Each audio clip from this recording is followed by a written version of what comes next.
Now, when we build the levels, it takes that source art and combines it with all of the lighting and builds these final outputs, which are between, the biggest levels are 128 by 128. The dynamic characters, I think, all fit in a 64K by 64K. And the wasteland is 14 pieces. It wouldn't fit even in one 256 by 256. It's about 14 pieces of various sizes from 32K to up to 128K for parts of it.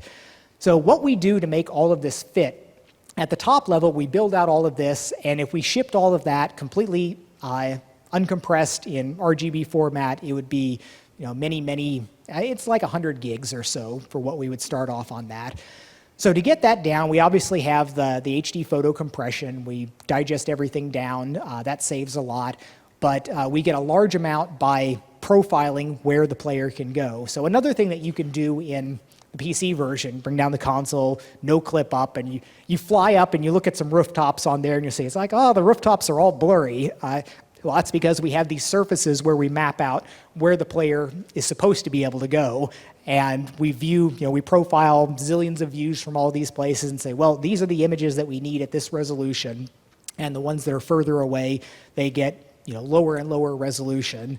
And that hurts a little bit where it's baselined on like a 720p image. So if you're running on a PC at really high resolution, if you see something that has, like if you're in town and you can walk all the way up to it, if you're across town, you'll get all of your resolution in there. It'll use it all up.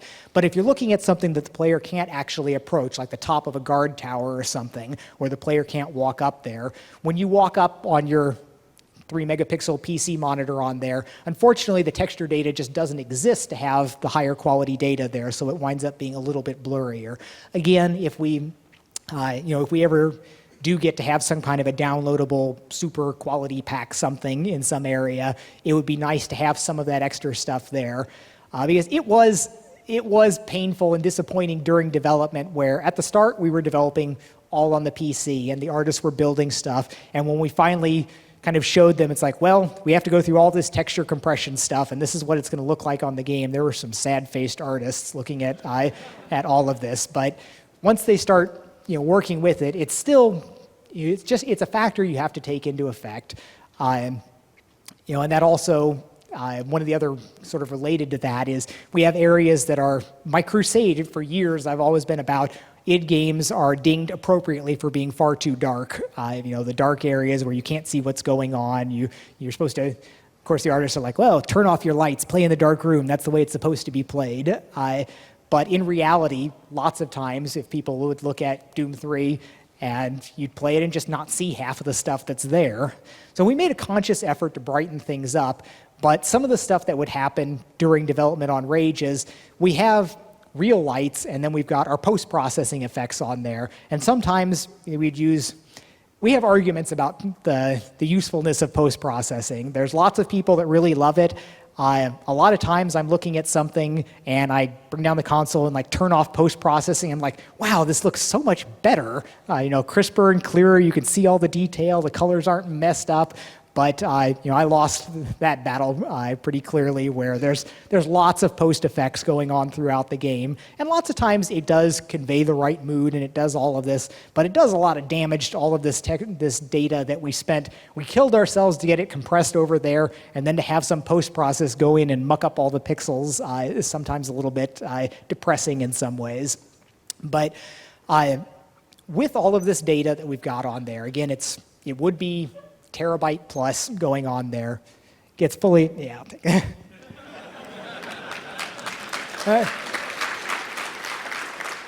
Yeah, this is actually having a game to talk about. I don't know how, I've got a bunch of things that I want to go into and then the Q&A, but there's a lot involved just in Rage.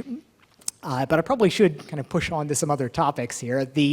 One of the real interesting things about the development this year that happened over the course of the last couple years, I spent a lot of time with static software analysis tools, and it's been an eye-opening experience for me, where all the good programmers I know, everybody has a goal of, you want to write good software. You want to do, it's your craft, it's what you do. You want to make sure that it's high quality and efficient and does a good job. But those are very kind of vague, hand-wavy things, but it's still, you could say that that's kind of the mantra. You want to write good software. But there are the individual styles that people have to develop. There have been plenty of studies and analyses of things, but there are certain ways of doing things that are more or less error-prone. And getting into a programming language discussion, it's a religious war sort of thing. If you try and tell someone that their favorite operator is error-prone, then they'll be like, only for bad programmers. Good programmers will use it right, and any tool you can shoot yourself in the foot with on this. But it's been enlightening to have a lot of analysis tools to look at our large code base, where it was different when it was just like me and my right-hand man working on the code at id. We have the id. When I send something out to id programmers, our alias, it goes to 49 people. They're not all programmers some of them are people that just want to be informed on what we're doing on there. But when we look over our two big teams and the two smaller teams involved in doing different things, there's a lot of people that wind up writing code, touching code, committing to our repository, and it winds up there's millions of lines of code. I don't have. It's one of those things I sometimes miss, just having a convenient word count on Windows. I haven't bothered to go and get real numbers, but it's multiple millions of lines of code. And we know that we had one number where we initially tried using Coverity as a company that comes in, they do analysis of all of your code, and they gave us like 100 issues as a promo of, here's some things that our tool found in there. And they said, it's a really high quality code base, that this, usually we find a bunch more things than this. And I preen a little bit at that, say it's like it's great that we've got a good team of programmers on this. And they wanted like $50,000 for this software tool. And if you thought that, well, it's going to save you looking stupid when you ship your game on there, that's a completely reasonable thing. But we figured we would get back to looking into that when we got closer to shipping. But later on, I started looking at some other tools, options that were available. One of the really great things available is Microsoft has some pretty high quality. Microsoft actually has a very interesting research department that does a lot of things. Microsoft Research has a lot of really smart people in, and they do a lot of work covering a lot of different areas. But they productized some of their work that had been research early on, and they've got analyze options for the compilers. Now, normally, you only get that on your super ultra platinum premium $10,000 Visual Studio on there. But interestingly, for the 360 development kit, everybody gets that option. Now, most developers either aren't even aware of it or don't want to turn it on, don't want to deal with it. But it's an interesting thought there where I guess you can draw the conclusion that Microsoft figures they're not going to get blamed for buggy PC apps, but they will shoulder some blame for buggy 360 apps. So they're going to make these tools that make significant differences available for free to 360 developers. And I'll say this quite clearly with no hesitation. Any 360 developers that are listening to this, if you're not using Analyze, you are making a mistake. It is enlightening to see what happens when you turn this on. We found, so we had come out of this Coverity stuff with 100-ish issues or so on there. We had certainly grown a lot of code since then. We had a lot of new programmers, but when we first turned on the Microsoft analysis stuff, it found hundreds and hundreds of things. Now, some of them are the cases where you get a programmer and say, that's not really an error, I know what I'm doing, look, this guarantees that this doesn't make this happen, and it's okay.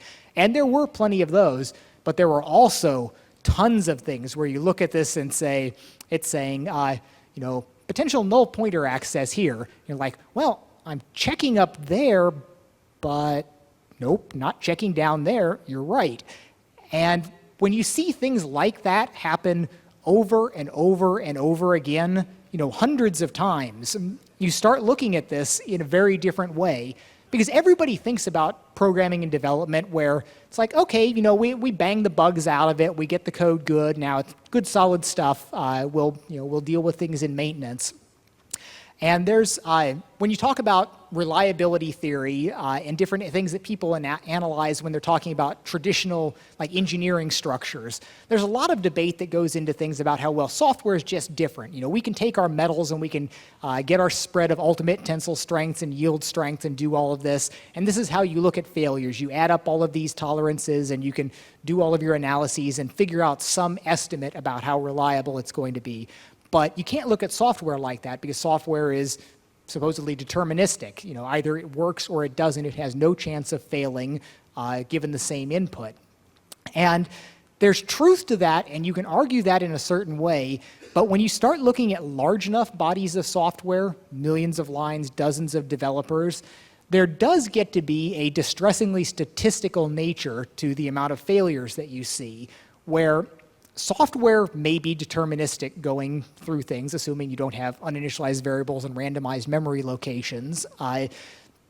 But the development process of building that software is very much a statistical process where every programmer in the company has put things in that come out and that are just wrong. You know, you make them up, and before I got into the static code analysis, I did another exercise where I tried to keep a log of the personal errors that I made, where you write the code, you don't count the things just where you're compiling it, getting it to work and not blow up on the very first time that you get it to run, but keeping a log of the things where, all right, I think it's working, and then all the things that you find days or weeks or months later that were actually wrong.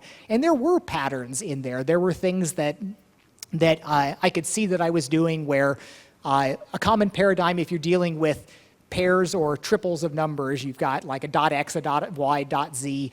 It's very, very common to say, all right, copy that line, paste, paste, paste, change the x's to y's and the y's to z's, and go through all of that. Happens all the time. There's tons of code that does that. But I noticed that when I looked at this over 6 months, I had 3 errors that crept through that were not immediately discovered, that only came up later, that was a result of not doing that particular thing right. And they were subtle things like, oh, the alpha channel was screwed up on this image that I never looked at because I was actually copying the blue channel because I didn't change a Z to a W or something. And something happens once, you say, well, it's an anomaly. 2 or 3 times you start seeing trends and start looking and saying, well, what do you do to make this not happen? And in those cases, the obvious things are you use either loops or templates or objects or something so that you don't have this thing. You don't want to feel inclined to copy paste. But there are a lot of things like that happen where there are things that people just do every day. They may have done their entire career, been working for 20 years, that just are error prone and are things that wind up causing you problems as you go forward. And when we look at these larger teams with millions of lines of codes and so many developers, figuring out better practices is really important. So I've really gotten behind the static code analysis. We have like the Microsoft Analyze tools are always on, and they are warnings as errors. You can't build the game and run it if it complains about anything. And even when it's wrong, even when you've got something and you can prove and you can say, no, it's guaranteed okay because these interrelated things here, that's actually a good time to step back and say, if you had to explain that to me, maybe you should change the way the code is working. If the analyzer can't figure it out, other programmers probably won't immediately figure it out, and it will cause problems. And that's the other thing that you really notice when looking at things. You get a certain perspective if you take your little homebrew project that you put together and you run it through certain tools, and lots of people will say, I don't need these stupid warnings. I'll just figure it out. I know what I'm doing. And there's some truth to that, where if you've got to hack something together pretty quick, maybe you do want a dynamic language that's not going to complain about types, that's not going to, just kind of get in your way, and who cares if it doesn't work on lots of different things. Sometimes you just want something done right now, and that's okay, and it's good to have tools that are efficient for that. But when you've got a code base that's going to live for a long time, and I tell the programmers now that expect a lot of the code that you're writing, it's going to be in use in some way 10 years from now. There are bits of Quake 1 code that are in modern games. Nothing important, but there are little lines that are still there. So you have to expect that the code will last a long time. And when people start maintaining the code and adding features to it, things will break. And that's one of the patterns we see all the time, in the game code especially, where it's clear that they checked for, okay, I've got target, and my target enemy is not another player or this. But then later somebody says, well, we need this other feature. Let's make this do this under these conditions. So somebody writes some more code down there, but it doesn't have the same knowledge of preconditions up there, and that's when we wind up getting a game crash. Somebody winds up saying, it's like, oh, but I didn't expect that we would be changing weapons while I'm falling to my death, getting crushed by a vehicle that's targeting me or something like that. And those things really come back to bite you. So we are, we've got some healthy discussion going on about different things that we can do in our programming languages to make things less error prone, because it does come down to this. We have to figure out how to still do aggressive, awesome things in less time. We cannot take 8 years next time to make our next game. Some of that's content production, some of it's programming, a lot of it's design, picking your battles intelligently. But as programmers, there are a lot of things that we can do to not just say, write better code, take pride in your work. That's good and important, but you also have to start changing some of the things that you do and applying other tools that are sometimes, sometimes unpleasant. After Microsoft Analyze, I moved on to a couple other tools, using PVS Studio, and then eventually I reached PC Lint, which is this program that's been around forever. Lint was originally an early Unix program, and the interesting thing is, I was in my a closet at my house looking at some things, and I noticed that I had like a version 7 of PC Lint on, and I thought back and yeah, I did remember looking at that back in the Quake 3 days. I ran some of the stuff, and that was back when there were 3 programmers involved with the project, and it was also C instead of C++. And I remember going through that and saying, oh, this could help make quality stuff. It could be some improvements, but it didn't really stick. I didn't have that sort of conversion experience where clearly I'm seeing the massive value in static analysis that I do now. So we are completely squeegeed clean, error-free on Microsoft Analyze and PVS Studio, but PC Lint is another beast entirely, where it's a lot higher noise to signal ratio, where it can complain about everything, all sorts of pedantic stuff. And I had hoped that I would be able to, I got all of the errors out, and I was hoping I would be able to go through and at least look at and address every warning in there before shipping, but we weren't able to. There were still thousands of things, and a lot of them were clearly, I can say, well, all 100 of these are because we actually initialized something someplace else, but it gets back down to that. I'm doing that sort of hand waving. It's like, yeah, it looks like that might happen, but it really can't, and I'm sure buried in those 1,000 warnings are some of those that really could happen. So we're trying to, to write better code from the beginning in some ways, and I am considering some of the things that we're doing on the other project that I think leads the way here. One of the lessons that we took away from Doom 3 was that script interpreters are bad from a performance debugging development standpoint on there. It's kind of that argument about, oh, but you want a freeform dynamically typed language here so you can do all of your quick, flexible stuff, and people that aren't really programmers can do this stuff. But one of the big lessons of a big project is you don't want people that aren't really programmers programming. You'll suffer for it. But one of the things that we did is, because the other side of it is also performance. You'd think that with our 1,000,000 times faster systems that it's like, scripting some things, performance should be a non-issue. And it's striking almost how much that isn't the case. In the last month of Rage's development, we're taking some of our Flash GUI stuff and converting it to C++ because the interpreter for doing the action script stuff in the GUI is taking multiple milliseconds sometimes.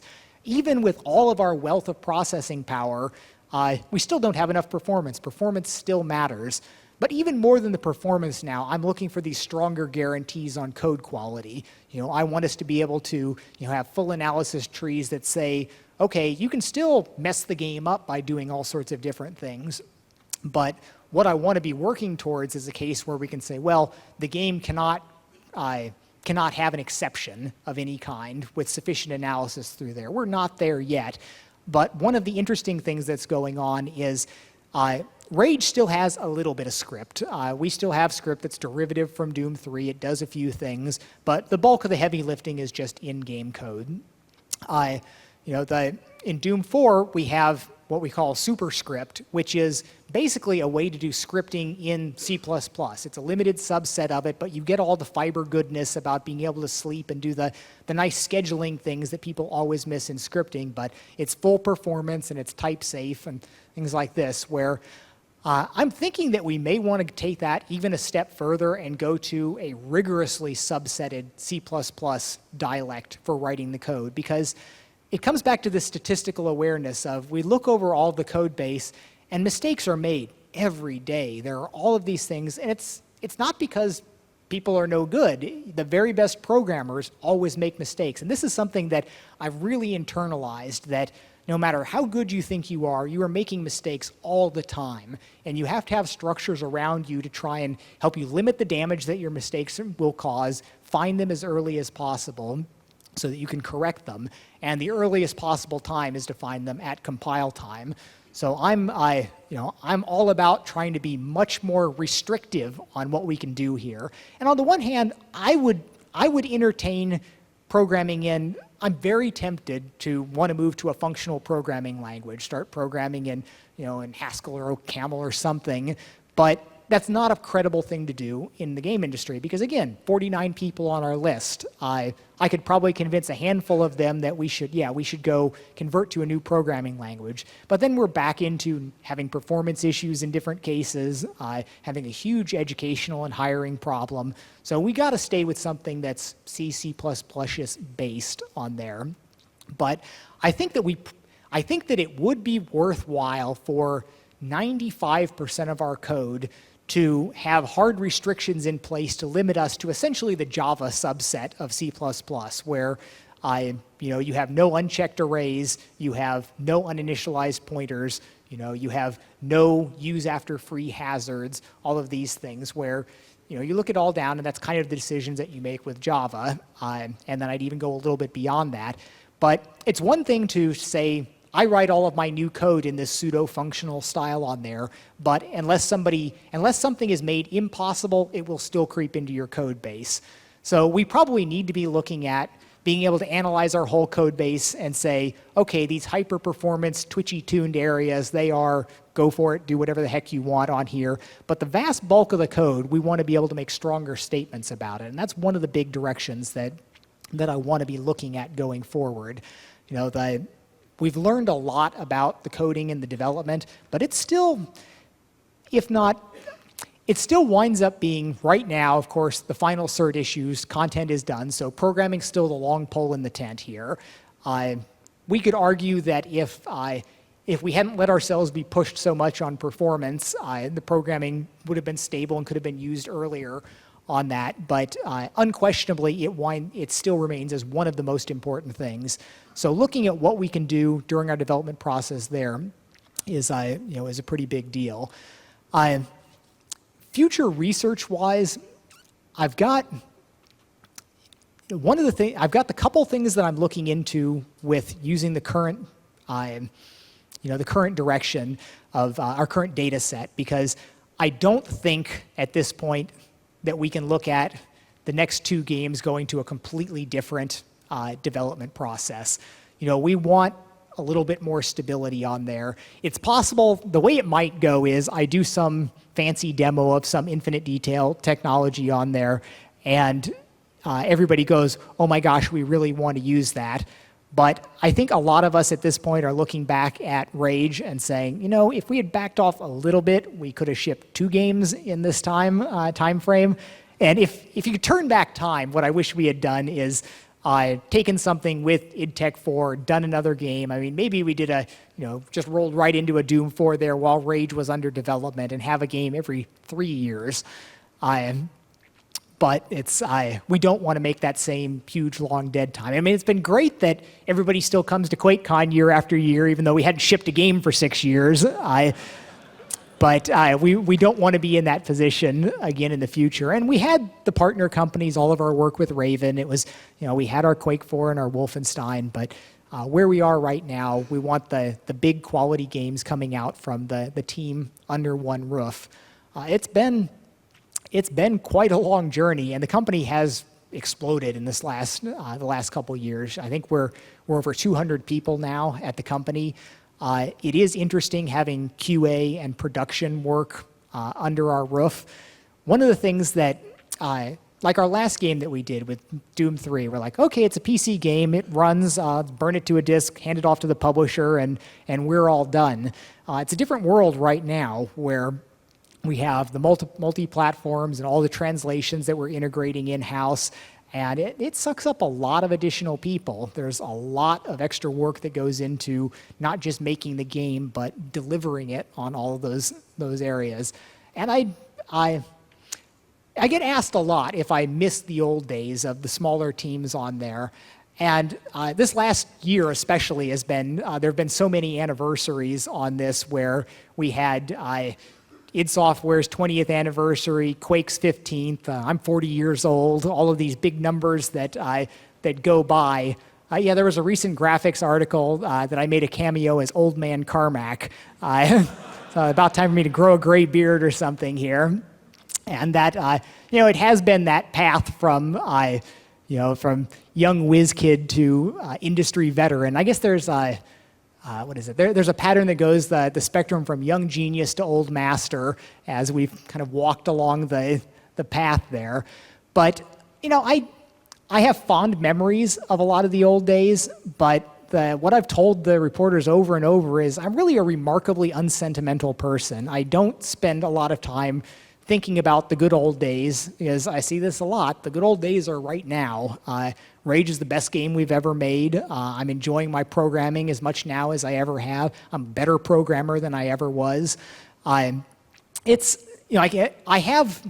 have this extra release that a lot of people don't have, is that I get to go spend a little bit of time working on mobile projects each year. And I told ZeniMax, it's like 10% of my time. That's what I'll go and do this. And I busted that budget a little bit doing the Rage iOS app early on, because historically the way the mobile stuff had worked is I got to go in and have my little retro moment where I'd go dredge back up how you write a software rasterizer or how you program on DX7 class GPUs, and I would sort of toss it over a wall, and the mobile team would go build a cool game out of it. With Rage, because it was going to be the first thing people could publicly see about Rage, we made the decision that I would stick with the project all the way through to shipping. And so there were a couple months that I didn't spend any time on the big projects. So I haven't actually touched Xcode or any mobile development since since that shipped, because that really did kind of overshoot the time that I was supposed to be dedicating to all of that. But it was interesting, just the process of going back in the older technologies. And in almost all cases, I was able to go back and say, with all of this hindsight, some little part of my brain would still be working on those problems that I had in the early days. I was able to go back and say, all right, I've got 4 days. Let's write a little software rasterizing engine for all of this and plow through that. And it was a ton of fun to go back and explore the old space there and realize that I really have learned a lot over the years. There are lessons that let me write better code than what I wrote back then, even without the extra resources. And I do sometimes think that as we moved offices recently, we have bookshelves of old books, and there was a Commodore VIC-20 reference manual that I think I'd been carrying around since I was 12 years old or something, that had just still wound up on a bookshelf at id. And one of the younger guys had made the comment that, looking at that, how he doesn't know if the younger generation will ever have the same kind of in touch with the machine that our older generation, like pointing at me and Robert Duffy, had, by having that sense of here's the registers that make the machine go and knowing everything in there. And my immediate reply was, yeah, but the new generation can tie things together on web pages and do this amazing data access stuff and do absolutely incredible things with modern tools and infrastructure. And yeah, you do have 20 layers of crap between you and the machine, but it lets you do amazing things. And that's, and that's all well and good, and it is progress. I'm not yet a grumpy old man about kids these days not knowing how to program their assembly language and all this. But I do sometimes think that there is value to be had for going back and looking at resource-constrained situations. Because again, just right now, resource constraints matter. We sweat a lot on Rage about getting our systems to fit into these constraints, even though they're insane compared to what you would have in the early days. You look at, your cell phone is far more powerful than a Cray supercomputer, and we're using it for all of these silly, mundane things with all of these layers of inefficiency, but it still winds up being the right thing to do. But we have not yet reached the point where we don't care about resource constraints. So sometimes I do think that there would be value in spending time on much more tightly constrained platforms. And I thought for a little while cell phones were like that, where we look at this and say, okay, 128K for Doom RPG. Let's cram it all in there, and you learn all this silly stuff about optimizing Java bytecode and different things like that. But that has, it's rocketed so far ahead. It's like this is just. And the crazy thing is, this is all in the space that we've been developing Rage, that I started doing some of the little work on feature phones. We get the iPhone out and Android and going through all of this. And then we're up to these gigahertz processors with gigabyte of RAM that you can carry around in your pocket. And, optimizing for 128K doesn't seem all that relevant anymore. But I still think back to that it might even be worth having an artificial limitation, where there are... I think pretty highly of a lot of the people that do 64K demo competitions and things like that, where it's an arbitrary guideline, but to go ahead and fit something in there, there are things that you learn doing that. And sometimes I think that maybe there should be something like that where you pick some older platform that's that's low performance, but low enough performance that you evaluate some of these interesting questions. But you could still program it and explore different ways of doing things. And I've actually spent a reasonable amount of time thinking through this, where I think the right thing to do would be to take one of the old consoles that were produced in the millions, and you take something on the level of a PS1 or a Nintendo, an Ultra 64 or something, where it's a 32-bit system. You can write real programs in it. It's not dealing with bizarro, quirky hardware, but just something where you go back and revisit things like, well, how would you write a web browser in this space or a mail program? And I'm thinking this would be kind of like the Society for Creative Anachronism for programmers. Instead of bashing each other with foam swords, you're playing on archaic hardware, and and maybe having some educational upside to it. And that's on my list of things that I will probably never get to do for time constraints. But I'd like to go back and spend some time playing with the older things, where getting a sense of that, I do think, is valuable. It's hard to quantify the value for that, but I'd love to, if we had a hole in our schedule, to say, okay, programming team, we're all going to write an Atari 2600 game. You have X number of days. Let's see what everybody does. It'll be an interesting experience.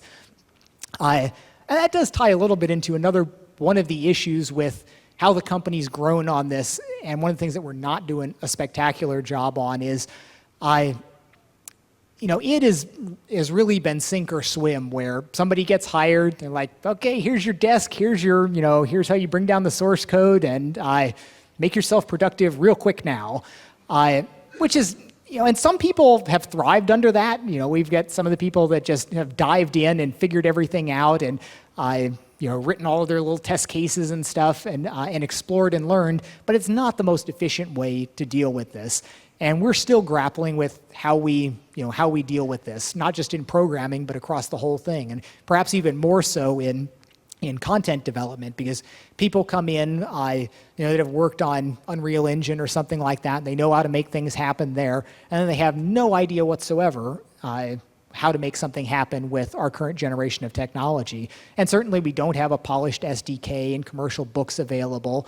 It is a shame that we don't have the mod community that we used to draw so heavily from. And there are just large trends in the industry that we're going to release our editor for Rage, but it's kind of going to be a non-issue. You can go in and change layers and make new layouts for monsters, but there will not be many people that are trying to make a new mega texture. It's just too involved. There's too much effort.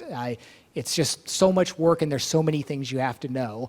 And it does sadden me that we don't have that anymore, and that means we don't have the pool of people to draw on.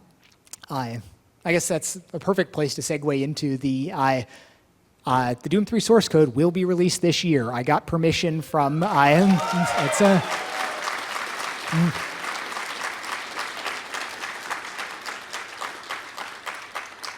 So it's actually, I really wanted to say how cool ZeniMax has been about this, where we tested the waters a little bit with the open source Doom Classic on iOS and then releasing the Enemy Territory Wolfenstein source on that. But